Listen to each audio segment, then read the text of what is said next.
SM7 è una società particolare, perché è un misto di varie situazioni. Intanto faccio alcune precisazioni normative, giusto perché abbiamo parlato anche di servizio pubblico, servizi essenziali. Quindi ci sono anche alcune differenze tra un servizio pubblico e un servizio essenziale, non è la stessa cosa. L'acqua per esempio in certe condizioni non si può chiudere, l'energia la puoi togliere, faccio un esempio. Non è una società pubblica ma è una società a controllo pubblico indiretto, anche qui una differenza perché noi abbiamo due soci, un 51% che è società SM SPA Comune di Rovigo 100%, quindi il comune ha una partecipazione indiretta, un 49% a Scoppiave che è una società di Pieve di Soligo quotata in borsa. Un ottimo binomio a mio parere, nel senso che vengono a mettersi insieme situazioni ed esigenze diverse ma che insieme danno risultati positivi, perché una parte è il servizio che diamo, la parte commerciale, una parte invece è tutto quello che sta dietro, che è la struttura di back office amministrativa, che sicuramente è di tutto rispetto perché comunque una società quotata obbliga a una serie di rendicontazioni, ad esempio trimestrali, e di una trasparenza fondamentale secondo me, soprattutto quando si parla di servizi pubblici essenziali che siano. Detto questo, la società negli ultimi anni ha avuto dei risultati estremamente positivi, un utile netto di circa 2 milioni mediamente ogni anno, quindi diciamo che c'è stata un'ottima redistribuzione di risorse intanto come utile d'esercizio.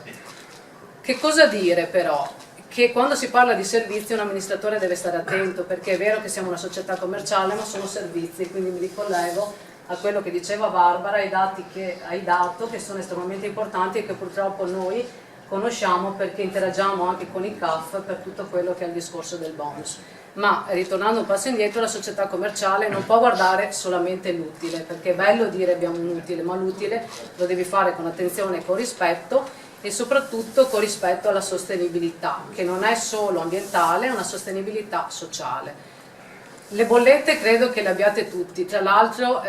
abbiamo una modalità di presentazione che è abbastanza brutta o brutale se vogliamo, perché mentre una volta le voci erano aggregate, adesso sono disaggregate e le imposte, che è un po' il nostro tema, no, di oggi, sono chiare, le vedete, ci sono le imposte addizionali, ci sono le accise, c'è l'IVA, ce ne sono tante, ma noi non possiamo non applicarle perché vengono stabilite dall'autorità per l'energia, gas e il servizio idrico, adesso una sola, e quindi quelle sono e quelle purtroppo bisogna pagare. Ma allora la società cosa può fare? Può cercare di redistribuire sul territorio le risorse a sostegno soprattutto delle situazioni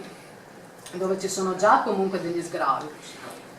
Quindi il mio obiettivo in questo mandato, che ormai tra l'altro è giunto al termine, che posso dire è di lasciare l'azienda in ottime condizioni, ma anche con delle azioni importanti che sono state fatte. La più importante è quella di avere dato ogni anno la possibilità di dare ulteriori sgravi, 100.000 euro ogni anno in più alle famiglie che hanno un disagio economico, un disagio fisico. Questo è già una cosa importante. Con la collaborazione dei CAF provinciali tutti abbiamo sempre gestito questa opportunità e devo dire che l'ultimo anno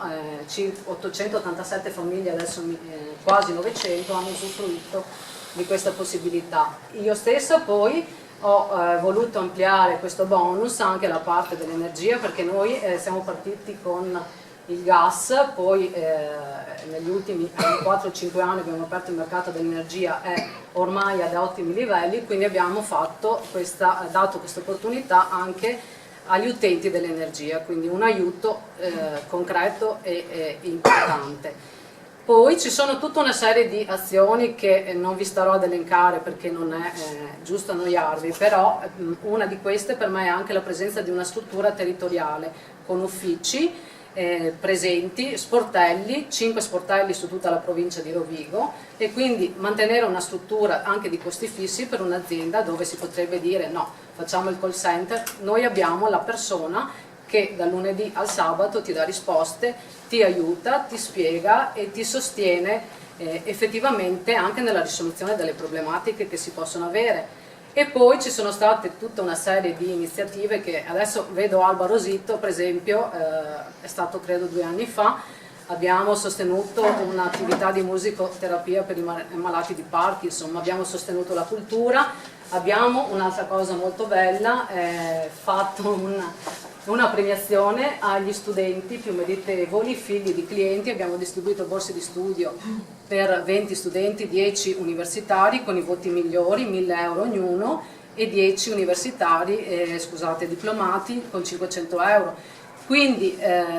questo per dire che bisogna avere attenzione anche nel tentare di redistribuire le risorse ai nostri cittadini, perché se non riusciamo da una parte possiamo riuscire dall'altra. Dopo tanti discorsi possiamo aprire sulle grandi dimensioni, sugli investimenti. Se non hai una grande dimensione non riesci ad ottenere gli investimenti, la Banca Europea degli Investimenti non ti guarda neanche se non hai certi requisiti. Non è facile trovare, secondo me, contemperare le esigenze, però aziendalmente c'è una capacità di governare guardando un utile, ma ci deve essere anche una visione etica e di sostenibilità dove dobbiamo guardare il cittadino quando si parla di servizi. Quindi